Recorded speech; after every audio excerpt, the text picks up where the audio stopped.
नमस्कार दोस्तों, आज हम लोग पढ़ेंगे उत्तरी अमेरिका के बारे में। उत्तरी अमेरिका के प्रमुख क्वेश्चन के बारे में हम लोग पढ़ते हैं। उत्तरी अमेरिका जो हम लोग 7 महाद्वीपों के बारे में पढ़े। यूरोप महाद्वीप पढ़े, अफ्रीका महाद्वीप पढ़े, एशिया महाद्वीप पढ़े। अब हम लोग सातों महाद्वीप में से उत्तरी अमेरिका महाद्वीप के बारे में पढ़ते हैं। ठीक है। उत्तरी अमेरिका के जो प्रमुख क्वेश्चन है, वैसे क्वेश्चन जो हमेशा एग्जाम में रिपीट करते रहता है, उस प्रकार के क्वेश्चन को लेकर के हम आए हैं। सबसे पहले देखते हैं कि उत्तरी अमेरिका और एशिया महाद्वीप। ठीक है। उत्तरी अमेरिका और एशिया महाद्वीप का एक बेरिंग जल संधि है जो अलग करता है। बेरिंग जल संधि जो है वह उत्तरी अमेरिका और एशिया को अलग करता है। हमेशा एग्जाम में पूछता है, यह क्वेश्चन जो ना हमेशा एग्जाम में रिपीट करते रहता है कि बेरिंग जल संधि जो है कौन कौन महाद्वीपों को अलग करता है। तो बेरिंग जल संधि जो है वह एशिया महाद्वीप और नॉर्थ अमेरिका यानी उत्तरी अमेरिका महाद्वीप को अलग करता है। उससे थोड़ा सा हम ऊपर चलते हैं तो एक है चुप्पी सागर, यानी थोड़ा सा हम लोग नॉर्थ चलते हैं, उत्तर की ओर चलते हैं। इसके चारों तरफ के बारे में हम लोग पहले अध्ययन कर लेते हैं। थोड़ा सा और इसके ऊपर चलते हैं तो एक मिलता है चुप्पी सागर। ठीक है।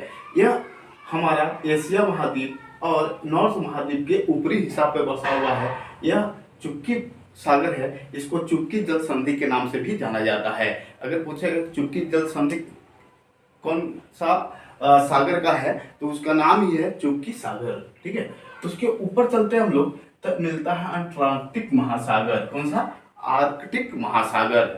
यहाँ पे सबसे उत्तरी अमेरिका के सबसे ऊपर में जो है, नॉर्थ में जो है वो आर्कटिक महासागर है। उससे थोड़ा सा और आगे चलते हैं, एक मिलता है हमारा बफन की खाड़ी। यह जो है, यह हिस्सा जो है वह उत्तरी अमेरिका का बफन की खाड़ी है। कौन सा? बफन की खाड़ी। यह हमेशा पूछता है कि बफन की खाड़ी जो है उत्तरी अमेरिका और ग्रीनलैंड है कि नहीं, एक यहाँ पे देश बसा हुआ जिसका नाम है ग्रीनलैंड। ठीक है। बफन की खाड़ी यहाँ पे है। अगर उससे थोड़ा सा और नीचे चलते तो एक और खाड़ी मिलता है हमको जो थोड़ा बड़ा है इससे, बफन की खाड़ी से। उसका नाम है हडसन की खाड़ी। क्या नाम है? हडसन की खाड़ी। यह हमारा क्या ईस्ट में पड़ता है, यानी पूरब में पड़ता है। ठीक है। ये हमारा नॉर्थ हो गया, ये हमारा साउथ हो गया, ईस्ट हो गया और वेस्ट हो गया, वेस्ट हो गया। ठीक है। अब हम उससे थोड़ा सा नीचे चलते हैं, बफन की खाड़ी से अगर थोड़ा सा हम लोग नीचे चलते हैं तो एक मिलता है लेब्राडोर सागर। क्या है? लेब्राडोर सागर। हम लोग हमेशा कभी कभी एग्जाम में पूछा गया होगा कि लेब्राडोर सागर में कौन सा जल धाराएं बहती है, तो वहाँ बहती है ठंडा जल धाराएं। कौन सा? ठंडे जल धाराएं। हम लोग जल धाराएं के बारे में पढ़े हैं। ठीक है। तो उससे थोड़ा सा नीचे हम लोग चलते हैं तो क्या मिलता है हम लोग को? लेब्राडोर सागर। यहाँ पे ठंडी जल धाराएं के लिए प्रमुख है, यहाँ पे ठंडे जल धारा बहती है। ठीक है। उससे हम लोग थोड़ा सा और नीचे आते हैं तो हम लोग को मिलता है गल्फ ऑफ मेक्सिको। क्या नाम है इसको? Gulf of Mexico. ये भी एक प्रकार की खाड़ी है।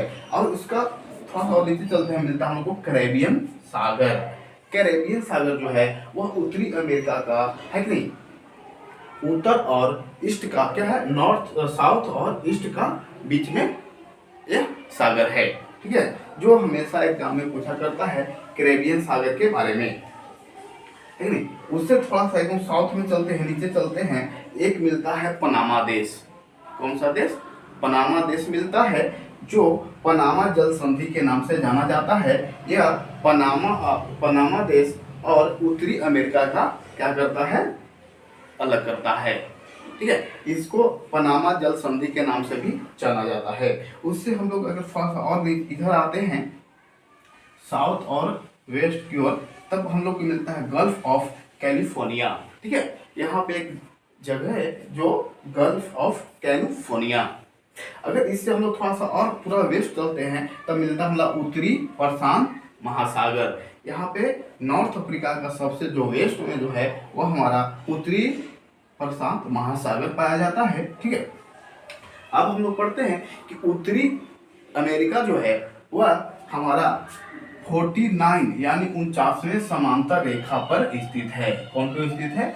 49वीं समांतर रेखा पे। हमेशा पूछेगा कि उत्तरी अमेरिका किस समांतर रेखा पे बसा हुआ है, तो उत्तरी अमेरिका जो है हमारे 49 समांतर रेखाओं पर बसा हुआ है।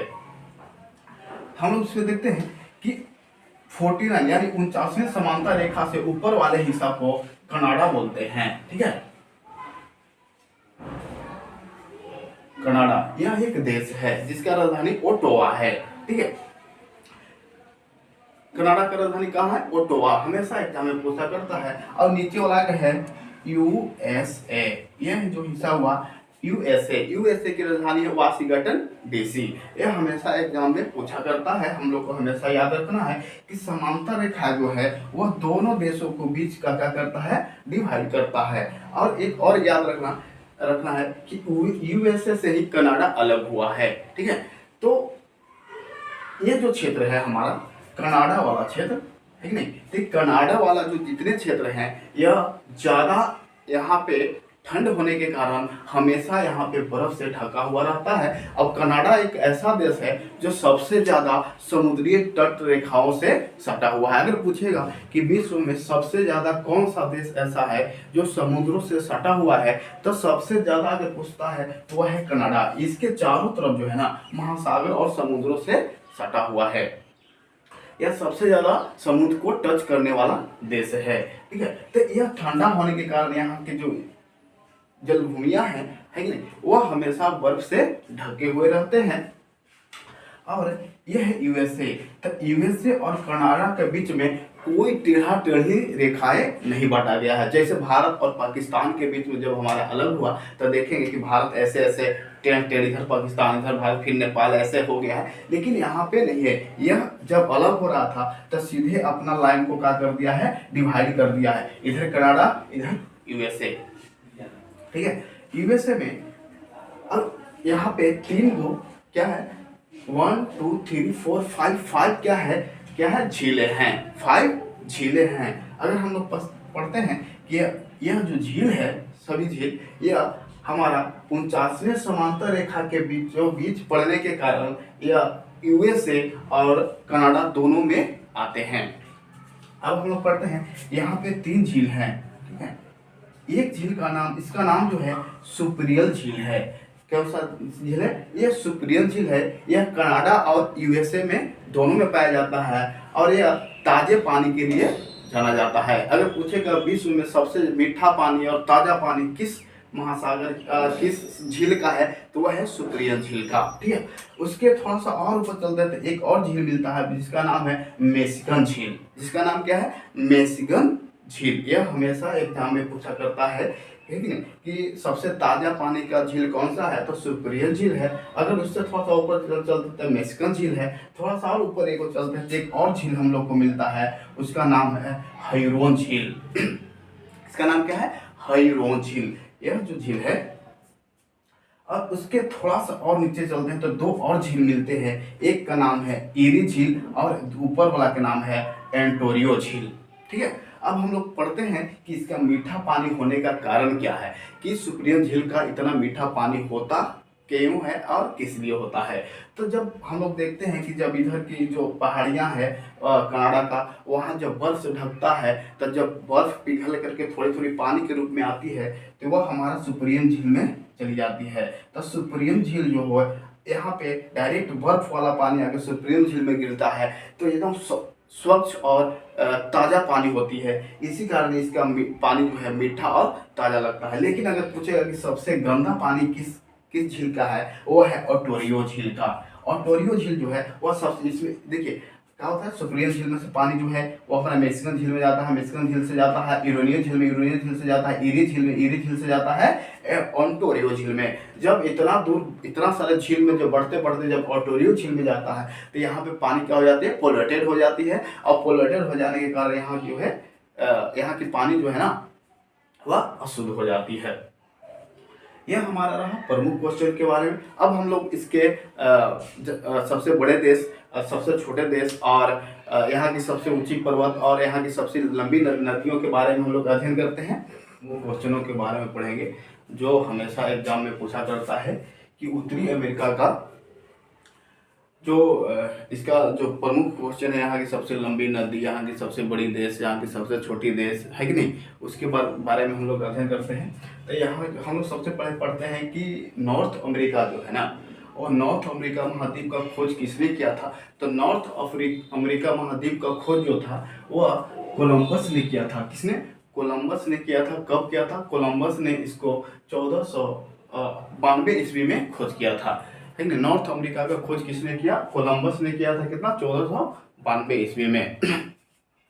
अब हम पढ़ते हैं विश्व में इसका क्षेत्रफल कितना है, यानी उत्तरी अमेरिका का विश्व में इसका क्षेत्रफल कितना है? तो यह है 16.8%, है नहीं? 16.8% का मतलब यह है कि अगर भूमि विश्व में जितना महाद्वीप है कि नहीं, जितना भूमियां हैं उसमें 16.8% है। अगर पूछेगा कि विश्व में इसका क्षेत्रफल फिर कितना है, जल और भूमि दोनों को मिला करके, है कि नहीं, जितना महासागरें हैं और जितना भूमियां हैं यह सब को मिला करके अगर विश्व में क्षेत्रफल पूछेगा तो है 4.80%। ठीक है, यह हमारा जल और थल दोनों को मिला करके नॉर्थ अमेरिका का जो क्षेत्रफल है वह 4.80% है।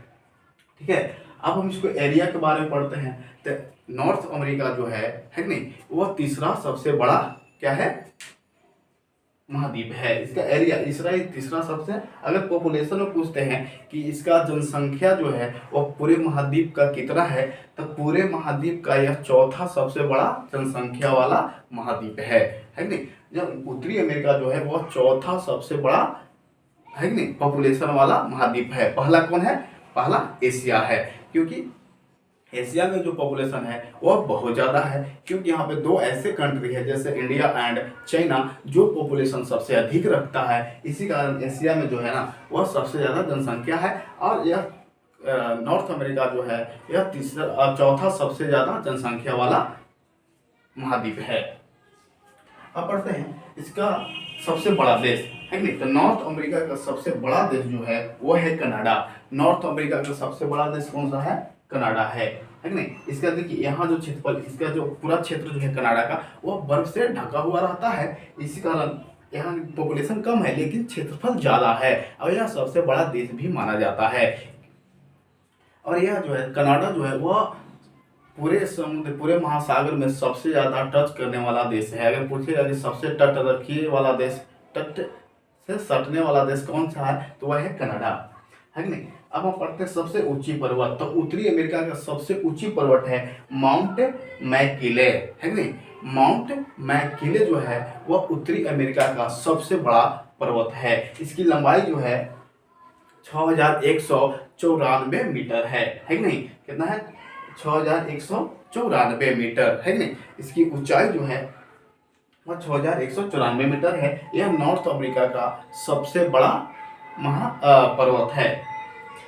छोटा देश के बारे में पढ़ते हैं तो नॉर्थ अमेरिका का सबसे छोटा देश जो है वह सेंट क्रीटस और नेविस है। दो ऐसे देश है नॉर्थ अमेरिका का जो सबसे छोटा है, यह है सेंट क्रीटस ऑफ नेविस। हम पढ़ते हैं अब उसका जो निचला था वह पनामा जल संधि। यह पनामा देश और क्या है उत्तरी यूएसए को अलग करता है। यहाँ पे यूएसए है, यानी यूएसए और इसको पनामा देश को कौन अलग करता है, तो यह है पनामा जल संधि, और पनामा यहाँ पे सागर है। अब हम पढ़ते हैं कि पनामा जल संधि जो है वो किन किन महाद्वीपों को अलग करता है नहीं? तो पनामा महाद्वीप जो है पनामा जल संधि जो है वह उत्तरी अमेरिका और दक्षिणी अमेरिका को अलग करता है। पनामा जल संधि जो है वह उत्तरी अमेरिका और दक्षिणी अमेरिका को क्या करता है? अलग करता है। हमेशा एग्जाम में पूछेगा कि उत्तरी अमेरिका और दक्षिणी अमेरिका महाद्वीपों को कौन सा जल संधि अलग करता है, तो वह है पनामा जल संधि। आप पढ़ेंगे उत्तरी अमेरिका की सबसे लंबी नदी कौन सा है, तो उत्तरी अमेरिका की सबसे लंबी नदी है मैसोरी नदी, है कि नहीं? मैसोरी नदी यह उत्तरी अमेरिका की सबसे लंबी नदी है। हम पढ़ते हैं उत्तरी अमेरिका के सबसे न्यूनतम बिंदु यानी नीचे वाला सबसे बिंदु कौन सा है, तो मृत घाटी है। यहाँ पे एक घाटी है जो बहुत ही गहराई है, उसका नाम है मृत घाटी। ठीक है, यह उत्तरी अमेरिका में पाया जाता है। उत्तरी अमेरिका का सबसे बड़ा बंदरगाह कौन सा है, तो उत्तरी अमेरिका का जो सबसे बड़ा बंदरगाह है वह है न्यूयॉर्क, है कि नहीं? न्यूयॉर्क यह उत्तरी अमेरिका का सबसे बड़ा बंदरगाह है, जहाँ पे सबसे ज़्यादा है कि नहीं, बोट जो है, नावें जो है, यातायात जो होता है अमेरिका का, उत्तरी अमेरिका का जो एक दूसरे देशों से जो है यातायात होती है, वहाँ पे सबसे ज़्यादा अधिक चलती है। ये रहा हमारा उत्तरी अमेरिका के सबसे प्रमुख, है कि नहीं, और इम्पोर्टेंट क्वेश्चन जो हमेशा एग्जाम में पूछे करते हैं। तो मैं आशा करता हूँ कि आप लोगों को यह वीडियो पसंद आया होगा। अगर पसंद आया है तो इस वीडियो को सब्सक्राइब एंड लाइक करें।